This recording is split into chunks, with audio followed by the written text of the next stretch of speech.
Tapi kita yakin di institusi-institusi negara, di kepolisian, di TNI, di kementerian lembaga, dan juga yang lainnya, akan masih banyak orang-orang baik yang memiliki komitmen kepada negara merah putih dan republik ini.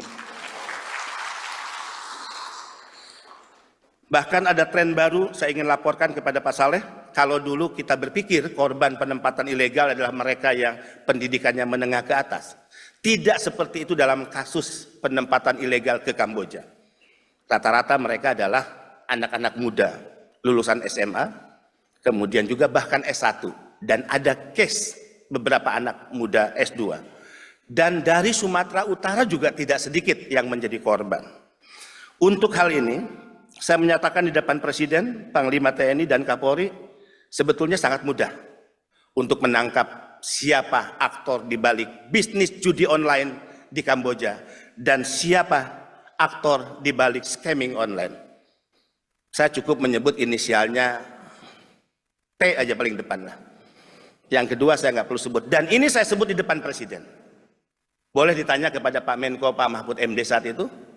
Ya, Presiden kaget, Pak Kapolri kaget, agak cukup heboh rapat terbatas saat itu. Orang ini adalah orang yang selama Republik ini berdiri mungkin tidak bisa disentuh oleh hukum. Mohon maaf dengan segala hormat.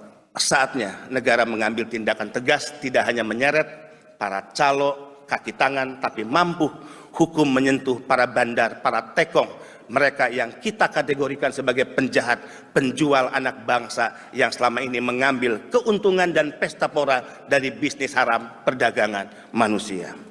Mudah-mudahan kerjasama dengan pemerintah daerah, kementerian lembaga terus diperkuat. Undang-Undang 18 2017 yang pemikirannya dilahirkan oleh Pak Saleh dan teman-teman, kita harus berani mengatakan ini undang-undang yang sangat progresif bahkan revolusioner.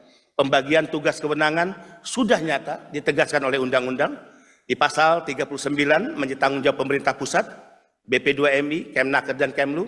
Di pasal 40 tanggung jawab pemerintah provinsi, ada 9 tanggung jawab di dalamnya.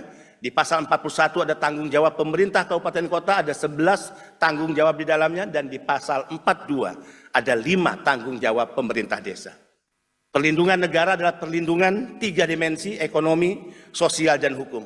Diberikan kepada PMI dan keluarganya. Bahkan kepada PMI, perlindungan negara harus diberikan sebelum mereka bekerja, selama mereka bekerja, dan bahkan setelah mereka bekerja. Banyak mimpi yang kita ingin wujudkan, namun berbagai faktor yang menjadi kendala hingga hari ini yang dihadapi oleh BP2MI.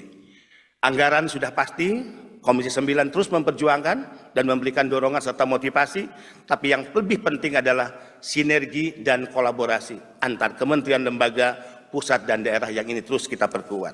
Download Tribun X sekarang, menghadirkan lokal menjadi Indonesia.